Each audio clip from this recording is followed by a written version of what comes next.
October 1944, the Pacific, early morning. A faint mist hovers over the horizon, concealing the vast Japanese fleet anchored near the Philippine archipelago. Sunlight glints off steel hulls and gun turrets, reflecting a calm that belies the storm to come. An American dive bomber streaks across the sky, barely 200 feet above the water, engines screaming, propeller blades slicing the morning haze. Inside the cockpit, the pilot grips the controls with white-knuckled precision. His eyes scan the fleet below. Carriers, battleships, cruisers, and transport vessels all lined in disciplined formation. The roar of anti-aircraft guns from distant ships erupts, tracer rounds cutting the air like deadly threads, yet he maintains a perfect glide path, unflinching, calculated. The first bomb is released. It plunges through the mist, striking a carrier deck with a thunderous explosion, sending a plume of water and fire into the sky. Crewmen scramble, alarms wail, and chaos erupts across the fleet. This is the opening of a campaign that will stun Japanese admirals and alter naval engagements forever. The pilot banks sharply, disappearing behind the rising sun, readying for his next strike. By late 1944, the Pacific theater had become a vast, grueling expanse of conflict, stretching from the Philippines to the Solomon Islands and beyond. The Imperial Japanese Navy, once dominant, faced mounting pressure from relentless Allied advances. U.S. forces, bolstered by experience from previous island-hopping campaigns, aimed to disrupt Japanese supply lines, neutralize fleet concentrations, and secure strategic positions for future operations. Every engagement had immense consequences. Each ship sunk could tip the delicate balance of naval supremacy. Japanese fleets were heavily armored, with layered anti-aircraft defenses designed to repel high and low-flying attacks. Carriers, battleships, and cruisers formed tightly coordinated formations, their decks bristling with AA guns and trained gunners. Intelligence reports often overestimated the security provided by such formations, failing to account for agile, daring tactics executed with precision at extreme risk. It was within this context that the extraordinary campaign of a single American pilot emerged. A campaign that would expose vulnerabilities even in the most formidable fleets. Aircraft technology played a central role. U.S. dive bombers and low-level attack planes had been refined. Through years of combat experience, these planes offered maneuverability, speed, and the capacity to release ordnance with remarkable accuracy. Yet, executing low-altitude attacks against heavily defended targets was perilous. Pilots had to navigate enemy fire, turbulent weather, and the unforgiving ocean surface, all while maintaining precise trajectories to ensure maximum effectiveness. A single miscalculation could result in catastrophic loss. The human dimension was equally critical. Pilots underwent rigorous training in navigation, bombing techniques, evasive maneuvers, and psychological resilience. They learned to anticipate enemy reactions, gauge distances in rapidly shifting perspectives, and make split-second decisions that balanced aggression with survival. The preparation of the pilot central to this narrative was meticulous. Months of training, simulated attacks, and reconnaissance missions ensured he understood the fleet's patterns, the timing of anti-aircraft rotations, and the optimal approach angles for each strike. Strategically, low-altitude attacks served multiple purposes. Beyond the immediate destruction of enemy ships, they instilled fear, disrupted command structures, and forced enemy crews to divide attention between operational tasks and survival. Intelligence intercepted from Japanese communications would later reveal growing concern and confusion in response to these audacious attacks. The psychological impact was as decisive as the physical destruction. The operational environment demanded adaptability. Ocean currents, wind patterns, and weather conditions introduced variables that could either aid or hinder precision attacks. Foggy mornings offered concealment. Glare from the sun could obscure vision. Timing, therefore, became a critical factor. Missions had to be planned to exploit environmental conditions while minimizing exposure to concentrated fire. Coordination with Allied reconnaissance and support units enhanced effectiveness, allowing the pilot to strike with both precision and surprise. By the time the pilot approached the Japanese fleet in October 1944, the stage was set. The ships, confident in their layered defenses and historical superiority, were unaware that their most dangerous threat would not arrive en masse but as a single, highly trained individual, navigating the skies with unerring calculation. Each element, human skill, technological capability, tactical insight, and environmental awareness converged to create an opportunity that would redefine expectations of what a single pilot could accomplish against a heavily fortified fleet. The tension in the Pacific had reached a crescendo. Allied planners understood that bold, unconventional actions were necessary to accelerate the weakening of Japanese naval power. The conditions were dangerous, the risks extreme, but the potential gains were monumental. The pilot's imminent approach would demonstrate, in stark and undeniable terms, how courage, skill, and meticulous preparation could alter the course of a theater-wide conflict. This foundation of strategy, technology, and human resolve leads directly into the preparations and early maneuvers that set the stage for the pilot's first strike. The weeks leading up to the attack were a calculated choreography of preparation, reconnaissance, and precision planning. Allied intelligence had identified a concentration of Japanese warships near the Philippine Sea, including carriers, battleships, and transport vessels. Intercepted communications and aerial reconnaissance allowed planners to map fleet positions, identify defensive patterns, and anticipate potential responses to an attack. This intelligence formed the backbone of the pilot's mission, a single strike designed to maximize destruction while minimizing exposure.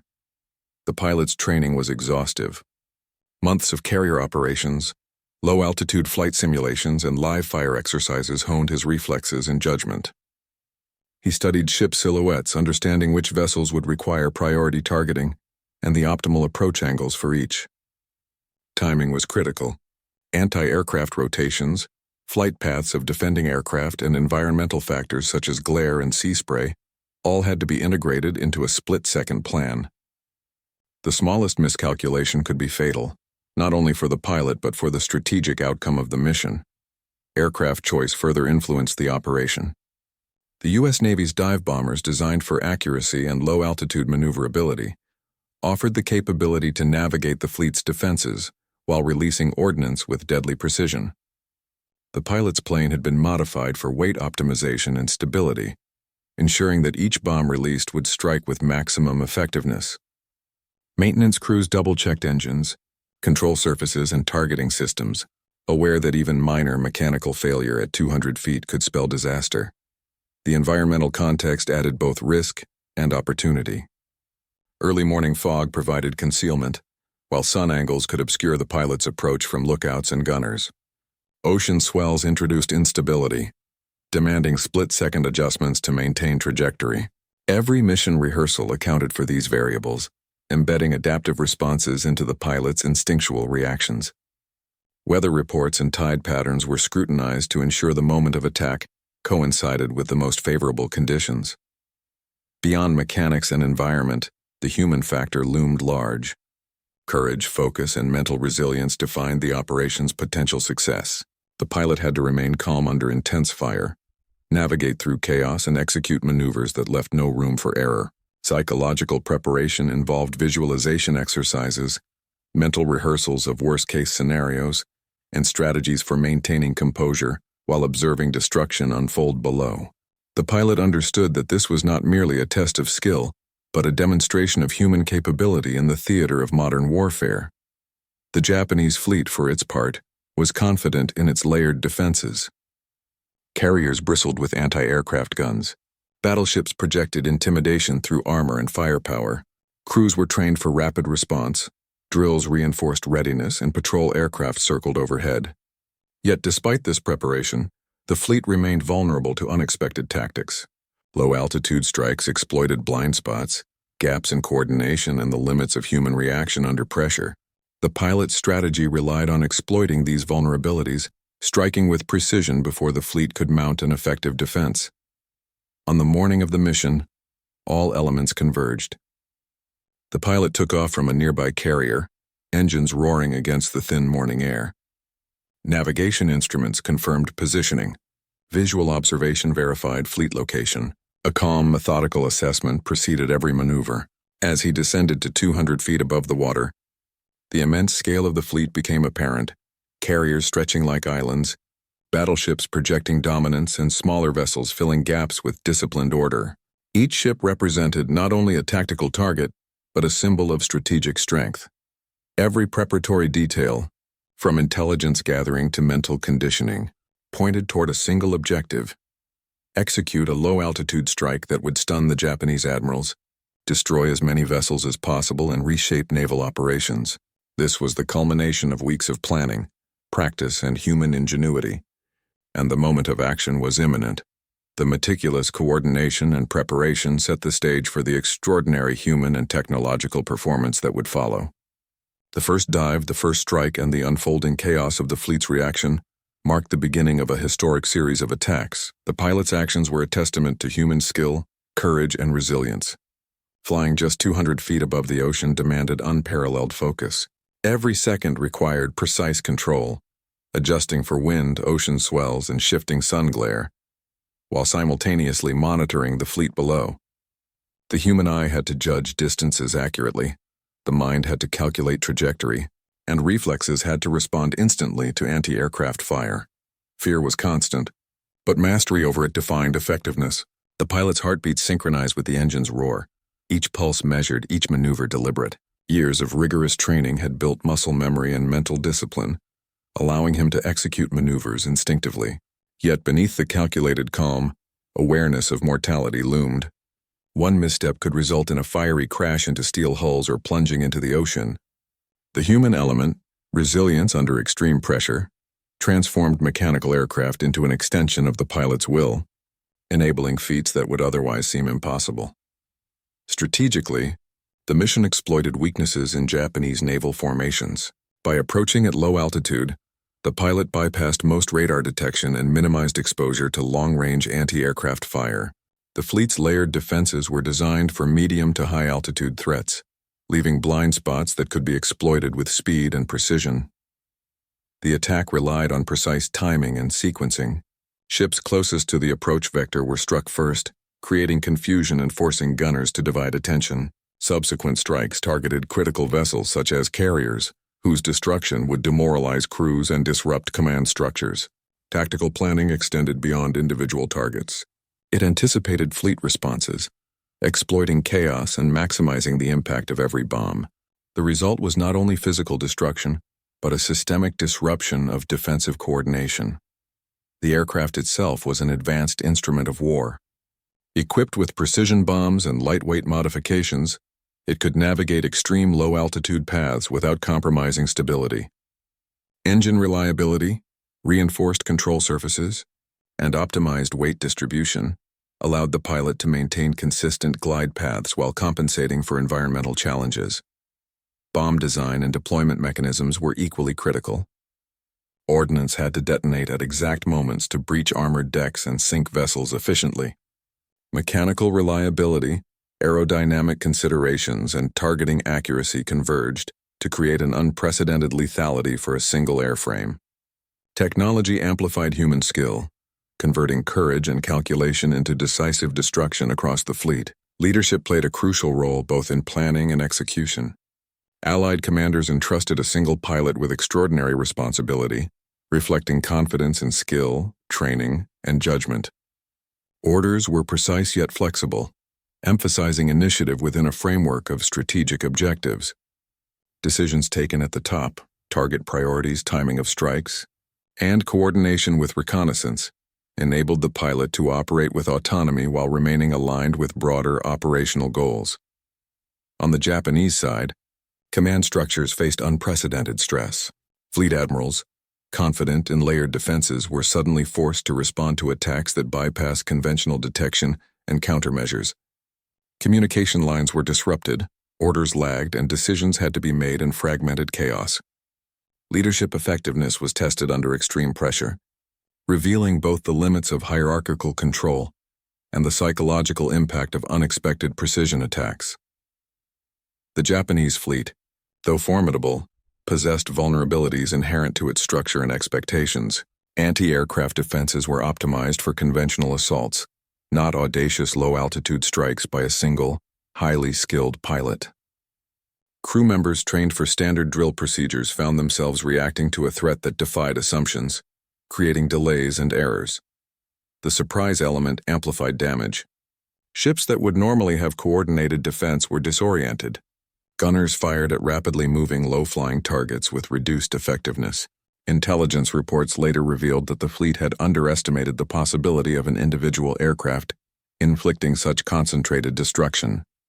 This imbalance between expectation and reality magnified the pilot's impact far beyond raw ordnance.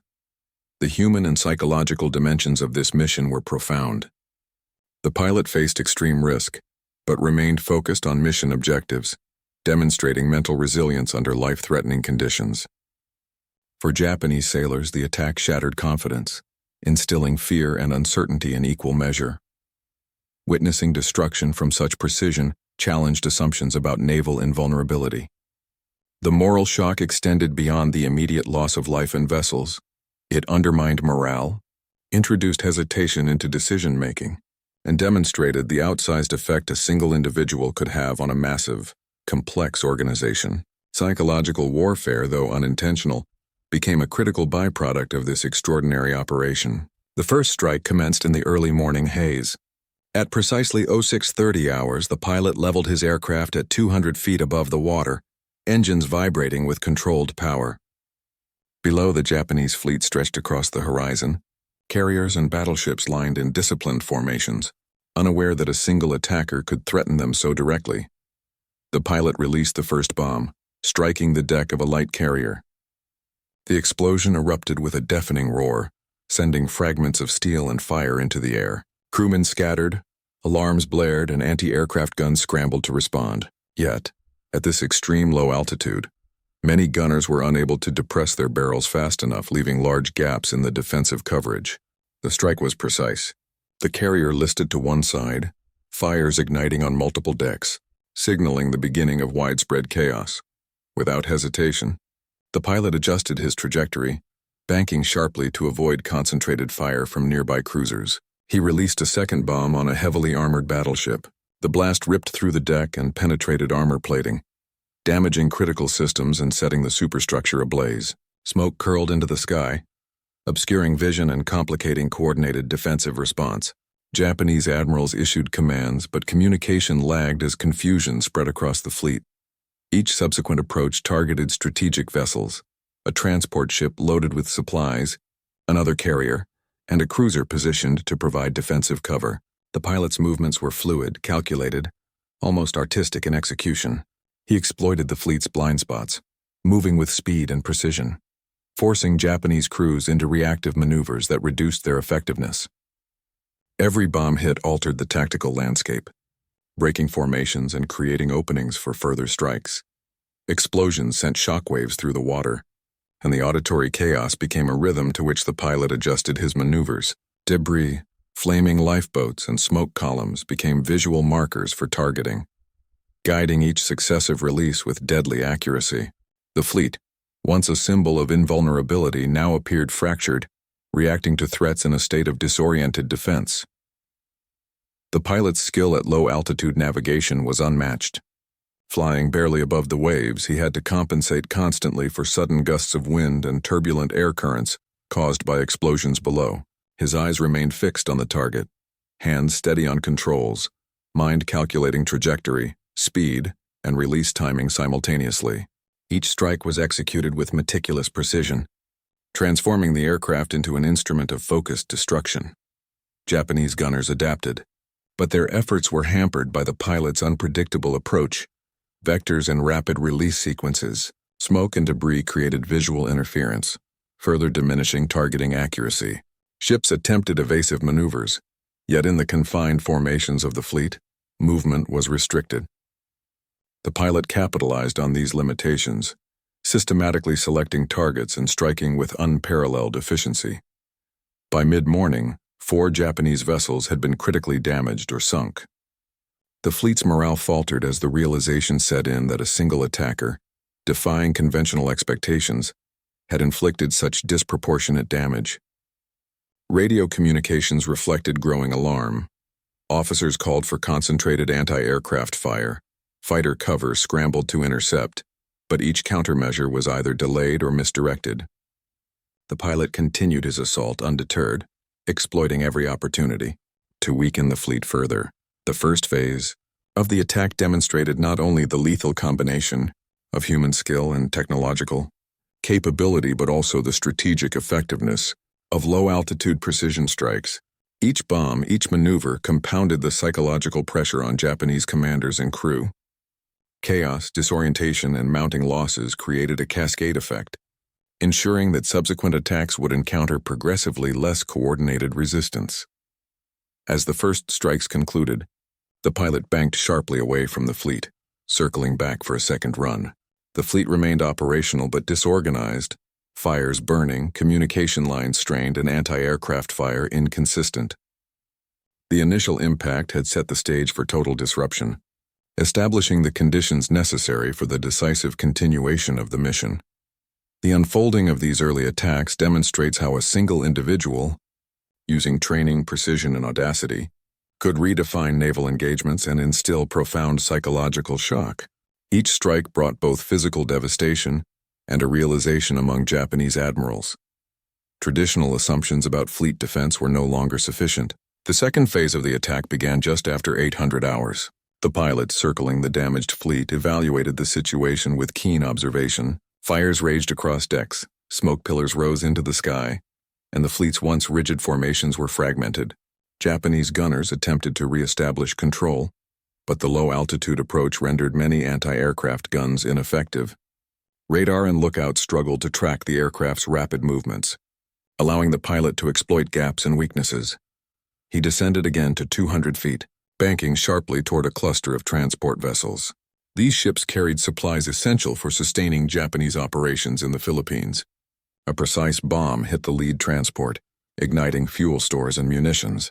The explosion rocked nearby vessels, creating debris fields that further restricted mobility and defensive coordination.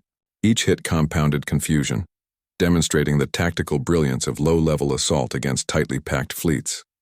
The pilot then targeted another carrier. Using smoke from previous explosions as visual cover, he maneuvered over open water and released ordnance with meticulous timing. The bomb struck amidships, detonating near the flight deck and storage hangars. Fires spread rapidly, engulfing planes and supplies. Sailors scrambled to contain the inferno, but chaos prevailed. The carrier listed, its operational capacity severely compromised. Japanese command reacted frantically. Admiral communications reflected disbelief. Impossible. One plane? Orders were dispatched for fighter interception and concentrated anti-aircraft fire. Yet the pilot's unpredictable flight path allowed him to evade nearly every countermeasure. Each maneuver, banking, diving, climbing, was calculated to maximize survival while ensuring the destruction of high-value targets. Between 0830 and 1000 hours, the pilot systematically attacked additional vessels, prioritizing carriers and cruisers. 4 more ships were critically damaged, with 2 sinking outright. The fleet's defensive cohesion had collapsed. Ships that could have provided mutual support now operated in isolation, and gunners, overwhelmed by rapid successive attacks, fired ineffectively. Environmental factors continued to play a role. The rising sun created glare that obscured the pilot's approach from certain angles. Ocean swells introduced turbulence that demanded constant correction. Yet these variables were anticipated, integrated into pre-mission planning, and exploited to the pilot's advantage. His understanding of natural and tactical conditions turned potential hazards into tools of precision and control. By mid-morning, the psychological impact on Japanese crews was unmistakable. Fear and uncertainty permeated the fleet. Sailors had been trained for coordinated defense, but the audacity of a single low-flying attacker sowed hesitation. Communication breakdowns delayed coordinated responses, allowing successive strikes to inflict maximum damage. The pilot's mastery of timing, trajectory, and strategic targeting created an almost hypnotic rhythm of destruction. At 10:30 hours, the pilot approached the final group of high-value targets, a battleship and 2 remaining carriers. Explosions from previous strikes had reduced visual cover for the fleet, yet the pilot navigated skillfully, releasing bombs with unerring accuracy. The battleship suffered critical damage to its propulsion system, rendering it immobile.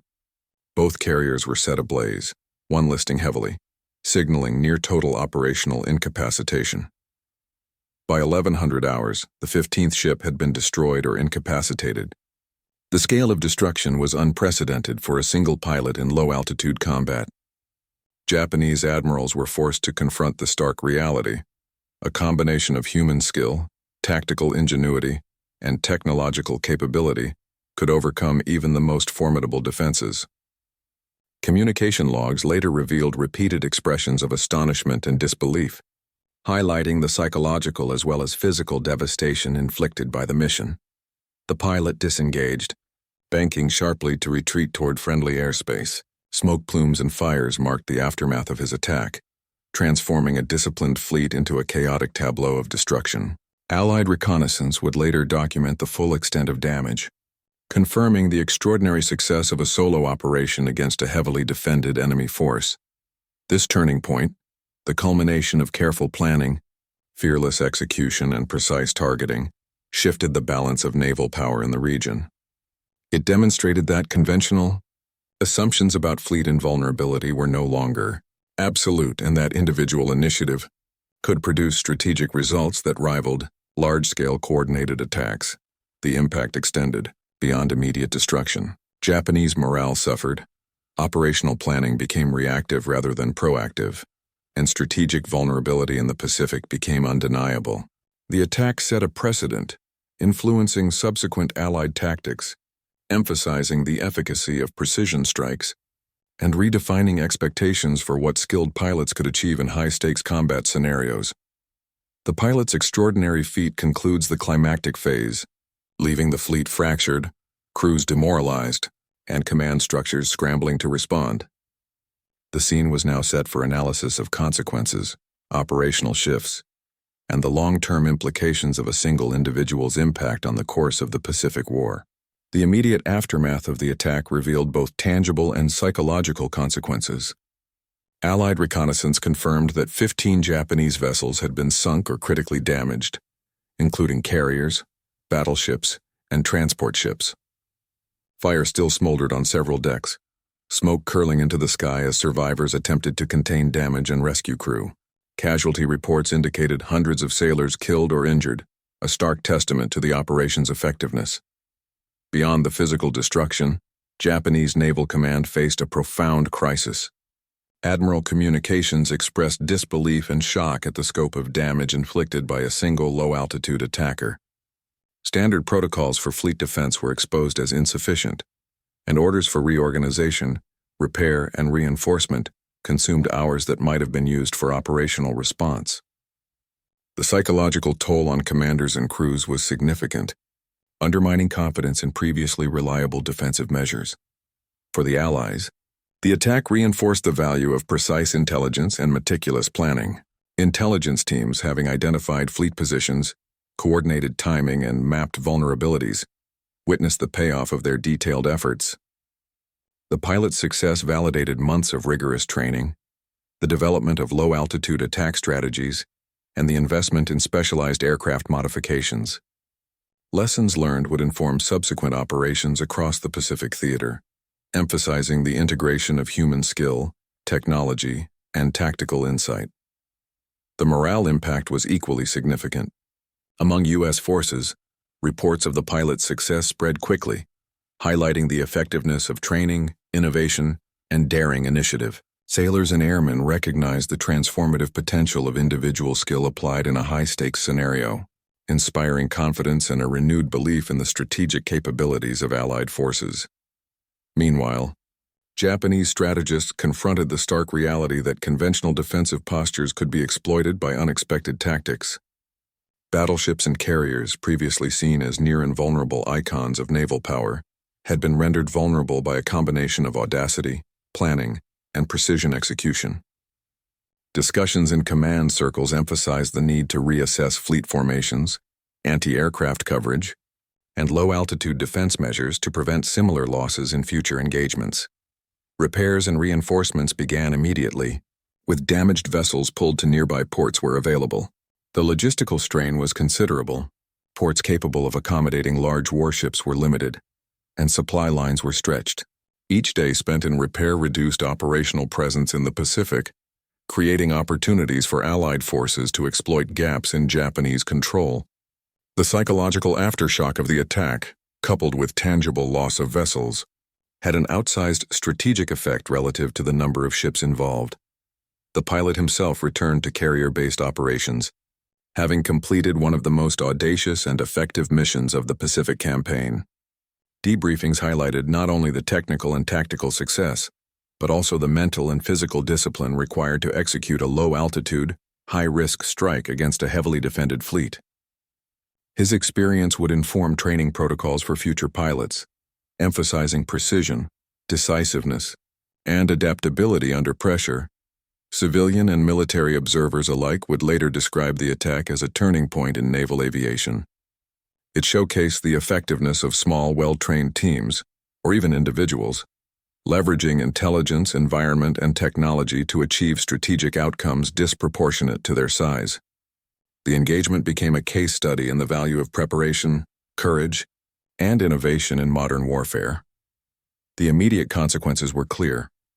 Japanese fleet capability was compromised, command confidence shaken, and Allied morale bolstered. Yet the full scope of impact extended beyond this first assessment, influencing operational planning, naval doctrine, and strategic expectations in the months that followed.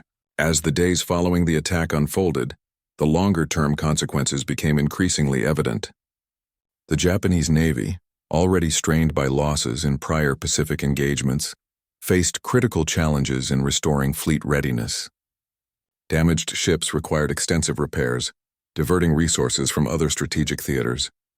Ports capable of accommodating large warships were limited, forcing the Japanese command to prioritize repair schedules and relocate operational assets.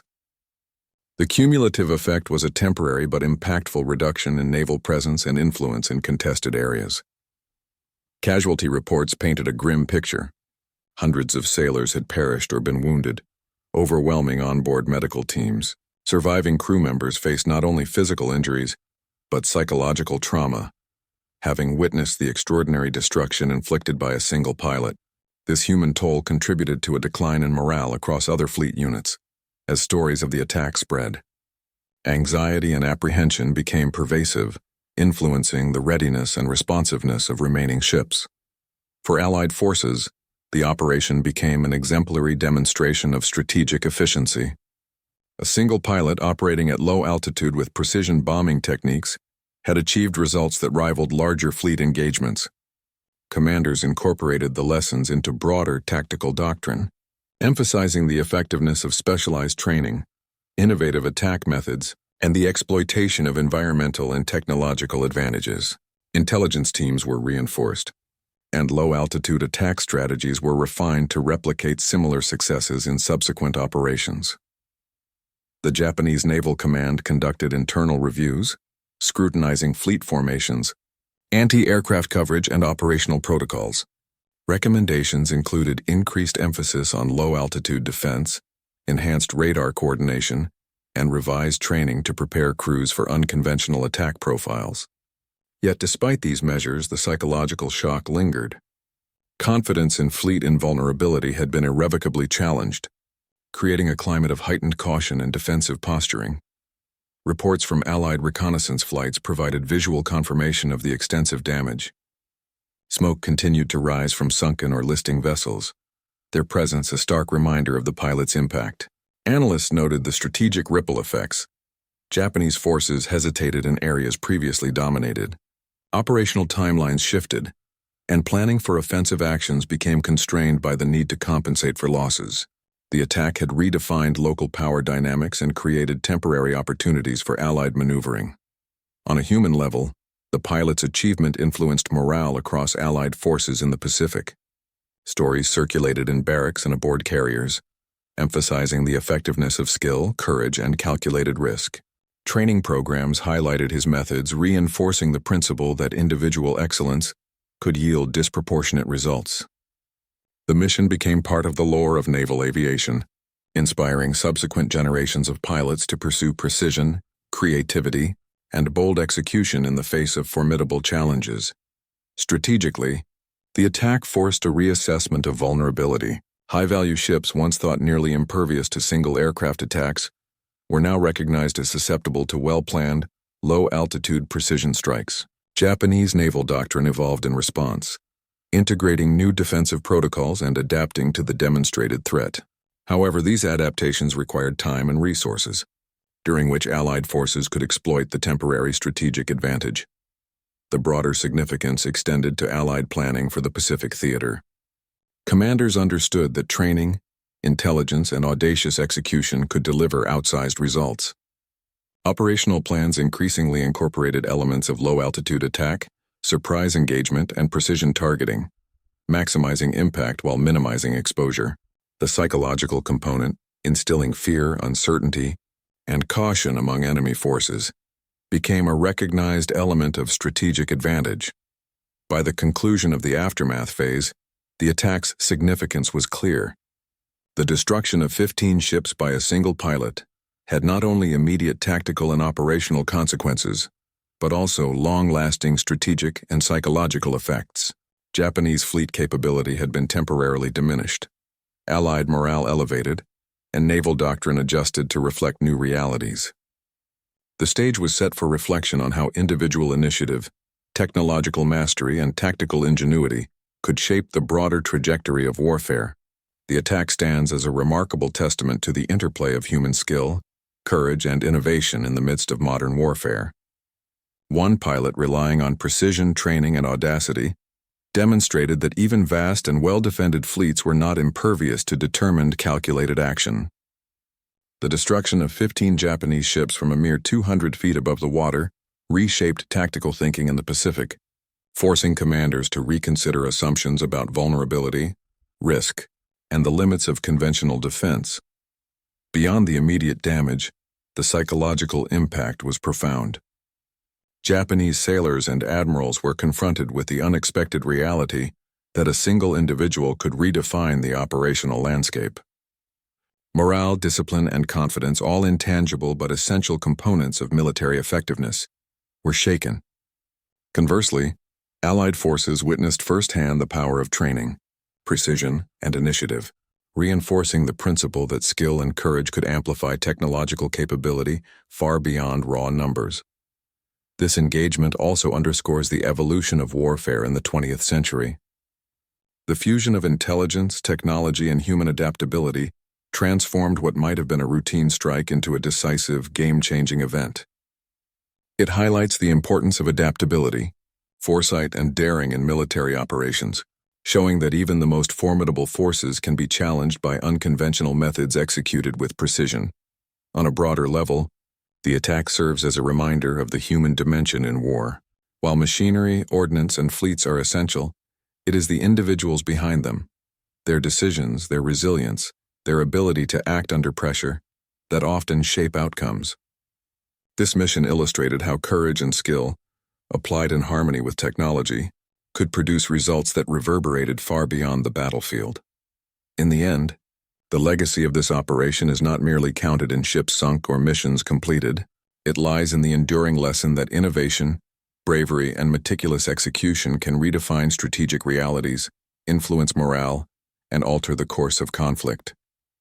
For historians, strategists, and military planners, it remains a vivid illustration of the extraordinary impact a single, determined individual can have on the tides of war, echoing through both tactical doctrine and collective memory. Subscribe for more true stories that remind us of what it means to be human, even in the darkest of times.